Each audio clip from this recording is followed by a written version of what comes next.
Hello everyone, this is Sudhir and welcome to our YouTube channel. Today we discuss next topic. Topic है हमारा गौरवच्य and the disintegration. आज हम बात करेंगे गौरवच्य के बारे में कि गौरवच्य कौन था और डिसइंटीग्रेशन कि यूएसएसआर का जो डिसइंटीग्रेशन है वो कैसे हुआ. इस टॉपिक को हम डिस्कस है वो करेंगे. पिछली जो क्लास थी उसके अंदर हमने सोवियत सिस्टम को डिस्कस है वो किया था. अब यहाँ पे है हमारा गौरवच्य के बारे में और डिसइंटीग्रेशन. इन 1985 को जो मिसाइल गौरवच्य बिकम जनरल सेक्रेटरी. जो ये जनरल सेक्रेटरी है वो बने किसके? कम्युनिस्ट पार्टी के ऑफ सोवियत यूनियन. जो कम्युनिस्ट जो पार्टी थी उसके जनरल सेक्रेटरी है वो बने कौन? मिसाइल गौरवच्य. और आते ही इसने रिफॉर्म्स किए, रिफॉर्म दिस सिस्टम. और ये जो सिस्टम था उसके अंदर रिफॉर्म्स है वो किए. पहला जो रिफॉर्म्स है वो ये लेके आया कि जो इंफॉर्मेशन एंड टेक्नोलॉजिकल जो रिफॉर्म्स है वो लेके आया. रिवोल्यूशन है वो देखने को मिली कहाँ पे? वेस्ट कंट्रीज थी उनमें. और उन्होंने इस चीज़ को अपने देश में भी ज़रूरी समझा कि हमारे देश में भी जो इंफॉर्मेशन एंड जो टेक्नोलॉजी जो रिफॉर्म्स है वो होने काफ़ी ज़्यादा ज़रूरी हैं. तो ये काफ़ी ज़्यादा इनको ज़रूरी समझा इन यूएसएसआर के में. नॉर्मलाइज रिलेशन, इसने जो संबंध है वो सामान्य बनाने स्टार्ट कर दिया विद द वेस्टर्न कंट्रीज. जो वेस्टर्न जो कंट्रीज थी उनके साथ अपने जो रिलेशन है उनको नॉर्मल बनाना स्टार्ट कर दिया. पहले जो रिलेशन थे वो मतलब एक तरीके से अच्छे नहीं थे, मतलब एक दूसरे की वो कटाक्ष करते रहते थे या एक तरीके से विरोध वाली जो भावना है वो झलकती थी. बट अब जैसे ही जो गौरवच्य है वो आए तो उन्होंने काफ़ी ज़्यादा जो माहौल है वो बदल दिया, रिलेशन है वो नॉर्मल होने लग गए. एंड अप्लाई डेमोक्रेटिक्सी, जो डेमोक्रेटिक्स हैं वो आ गया. अप्लाई डेमोक्रेटिक्स या रिफॉर्म्स इन पॉलिटिक्स सिस्टम. जैसे ही जो मिखाइल गोर्बेचोव जो आए तो उन्होंने लोकतांत्रिक जो प्रणाली है उसको अडॉप्ट करना चाहा और उसको थोप दिया गया. The people in the eastern European जो कंट्रीज थी of the part of Soviet block, और जो सोवियत ब्लॉक का जो पार्ट थी, खासकर वो कंट्री जो सोवियत ब्लॉक का पार्ट थी, ईस्टर्न यूरोपियन कंट्री, उन्होंने क्या किया? Started to a protest. उन्होंने एक आंदोलन शुरू कर दिया. Started to protest. प्रोटेस्ट का मतलब होता है विरोध कर देना एक तरीके से. अगेंस्ट देयर ऑन गवर्नमेंट, और उनकी खुद की जो सरकार थी उसके खिलाफ उन्होंने क्या करना स्टार्ट कर दिया? प्रोटेस्ट करना स्टार्ट कर दिया, विरोध करना स्टार्ट कर दिया एक तरीके से. और जो communist party collapsed one after another in east Europe.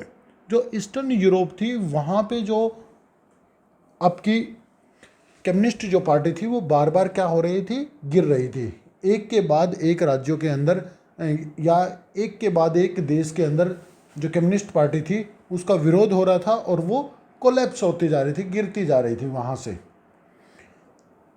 आगे देखिए, आउटर क्राइसिस इंक्रीज. जो आउटर जो क्राइसिस है वो बढ़ गए एंड मैनी चेंजेस, और काफ़ी ज़्यादा जो चेंजेस हैं वो देखने को मिले इन इंटीरियर रीजन, और जो आंतरिक जो क्षेत्र है उसके अंतर्गत. इंटीरियर रीजन ऑफ यूएसएसआर, जो यूएसएसआर का जो इंटीरियर जो क्षेत्र था उसके अंदर काफ़ी ज़्यादा जो बदलाव हैं वो आपको देखने को मिले.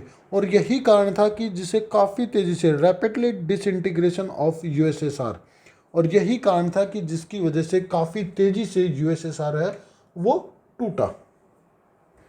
गोर्बेचोव है उसने स्टार्ट की कुछ पॉलिसीज़ ऑफ इकोनॉमिक्स को लेके.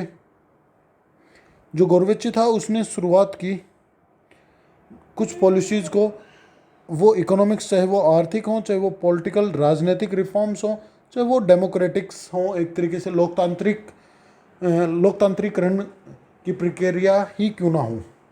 जैसे ही उसने ये जो इनकी शुरुआत की, इन पॉलिसीज़ की स्टार्टिंग की, तो वहाँ पे जो कम्युनिस्ट पार्टी के जो लीडर थे, जो कम्युनिस्ट जो पार्टी है उसके जो लीडर थे उन्होंने अपोज करना स्टार्ट कर दिया. धीरे धीरे करना क्या स्टार्ट करना शुरू कर दिया, उनका अपोज करना कि उनका विरोध करना स्टार्ट है वो कर दिया। और इसी बीच 1991 गवर्नमेंट चेंज, गवर्नमेंट के अंदर क्या है बदलाव है वो आपको देखने को मिले भाई। Government change in USSR, USSR के अंदर गवर्नमेंट है वो बदल गई और कम्युनिस्ट पार्टी हार्ड लाइनर, और अब यहाँ पे गर्म पंथियों का बोलबाला है वो हो गया। अब यहाँ की जो पार्टी थी वो एक तरीके से कौन सी होगी, जो गर्म पंथी थे उनकी आ गई। And people had tested freedom, और पहली बार लोगों ने यहाँ पे जो फ्रीडम है उसका जो टेस्ट है वो चखा है, जो स्वतंत्रता है उसका स्वाद है वो चखा है। एंड ऑफ ओल्ड सिस्टम या old style of the communist party, और जो कम्युनिस्ट पार्टी का जो ओल्ड स्टाइल था वो क्या हो गया, वो अब समाप्त हो गया भाई। अब वो क्या हो गया, समाप्त हो गया है। जो पुराना जो स्टाइल था उसका वो क्या हो गया, अब समाप्त हो गया है। अब एक नए स्टाइल की जो कम्युनिस्ट पार्टी है वो आपको देखने को मिल रही है। आगे देखिए, बोरिल येल्त्सिन, ये अब एक नए प्रधानमंत्री हैं, वो उभर के सामने हैं, वो आए। Is the major role changing the government in USSR, और इनका एक काफ़ी बड़ा रोल था, मेजर चेंज, सरकार को बदलने में इनका इसका एक अहम रोल था, एक बड़ा रोल था। And won the election in Republic Russia, और ये इलेक्शन को इसने जीता, और रिपब्लिक रशिया में जो रिपब्लिक जो रशिया थी उसके अंदर इसने जो इलेक्शन को है वो जीता। And begin to shake off the centralised control, और इसने विरोध करना, मानने से इनकार कर दिया। शेक ऑफ का मतलब होता है इनकार कर देना, क्या कर देना, इनकार कर देना। इसने इनकार करना शुरू कर दिया, किसका, सेंट्रलाइज्ड कंट्रोल का। आपने देखा होगा कि पहले जितने भी रिसोर्स थे या जितने भी एसेट थे, प्रोडक्टिव एसेट जो थे, उनके ऊपर किसका अधिकार था, सेंट्रल गवर्नमेंट का अधिकार था, या जो सेंट्रल जो गवर्नमेंट थी वो अपने कंट्रोल में रखती थी, या कम्युनिस्ट पार्टी का था। बट जो येल्त्सिन थे उसने इस चीज़ का विरोध किया कि भाई ऐसा नहीं होना चाहिए, ये जो पावर है वो शेयर होनी चाहिए, बल्कि जो रसिया है वही डोमिनेट है, वो नहीं करना चाहिए। और इस जैसे ही ये आया तो पावर है वो शिफ्ट होने लग गई, पावर है वो शिफ्ट होने लग गई। कहाँ पे, यूरोपियन कंट्रीज या यूरोपियनाइज्ड पार्ट ऑफ सोवियत यूनियन, जो सोवियत यूनियन का जो यूरोपियन जो क्षेत्र था वहाँ पे जो पावर है वो क्या होने लग गई, धीरे धीरे शिफ्ट होने लग गई। और जैसे जैसे ये पावर शिफ्ट होने लग गई तो वहाँ के जो स्टेट थे या वहाँ के जो कंट्री थे वो अपने आप को सॉवरन स्टेट के रूप में देखने लग गए कि भाई हम तो क्या हो गए हैं, आज़ाद हो गए हैं। अपने आप को वो आज़ाद महसूस है वो करने लग गए, या ये देखने लग गए कि भाई हम तो अब फ्रीडम है, हमें तो फ्रीडम है वो मिल चुकी है।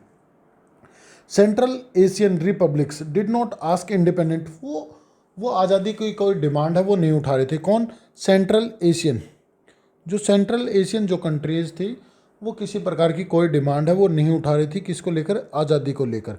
और वो चाहते थे, वांटेड टू रिमेन, और वो चाहते थे रिमेन, रहना, विद द सोवियत फेडरलाइजेशन, वो जो सोवियत जो संघ था उसके अंदर रहना चाहते थे, वो अलग नहीं होना चाहते थे। जबकि ईस्टर्न यूरोपियन जो कंट्रीज़ थी वो अलग होना चाहती थी, किससे, यूएसएसआर से, और जबकि ये सोवियत ब्लॉक के अंदर है वो रहना चाहते थे।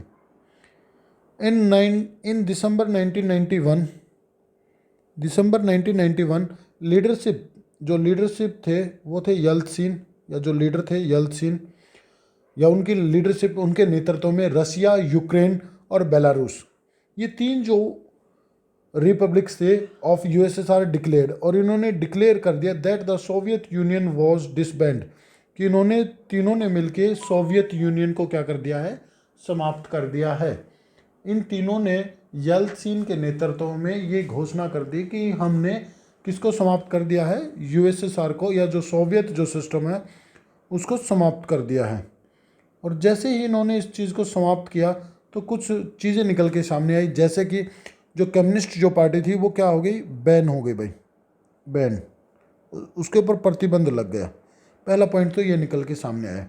दूसरा है कैपिटलिज्म और डेमोक्रेसी, इनको दोनों को अडोप्ट कर लिया गया। इसको अडोप्ट किया गया किसके द्वारा? By the post Soviet republics, कि जो सोवियत यूनियन से जो भी देश अलग हुए थे, खासकर कौन से? ईस्टर्न यूरोप वाले, उन्होंने सभी के सभी ने क्या अपना लिया? पूंजीवाद को अडोप्ट कर लिया, कैपिटलिज्म एंड डेमोक्रेसी, जो लोकतंत्र है उसको अडोप्ट कर लिया। And formation of CIS, Commonwealth independent state, इसकी जो स्थापना है वो की। बट जो सेंट्रल एशियन जो कंट्रीज थे वो इसका पार्ट नहीं थे। Central Asian countries was not part of CIS, वो CIS का पार्ट नहीं थे। और ये जो बनाया गया था, फॉर्मेशन हुई थी, उसका ये था कि वो जो issues quickly solve by making themselves funding members, कि इनके सामने जो भी इश्यूज आएंगे, जो भी मुद्दे आएंगे या जो भी समस्याएं आएंगी, उनको काफ़ी तेज़ी से सॉर्ट आउट है वो कर सके, क्विकली सोल्व, काफ़ी तेज़ी से वो है वो सोल्व कर सकें। और यहाँ से आपको पता चल गया था कि जो सोवियत यूनियन है वो पूरी तरीके से क्या हो गई थी? ब्रेक डाउन कर गई थी, टूट गई थी, या डिसइंटीग्रेशन ऑफ सोवियत है वो हो चुका था। और जैसे ही सोवियत का डिसइंटीग्रेशन हुआ तो रसिया को उसका सक्सेसर बना दिया गया। रसिया को क्या बना दिया गया? सक्सेसर बना दिया गया, उसका उत्तराधिकारी बना दिया गया, कि अब इसकी सारी की सारी जिम्मेदारी है वो किसके हाथ में है? या सोवियत यूनियन का, कि जो भी अब जो भी अधिकारी होगा वो होगा आपका रसिया। और जो सोवियत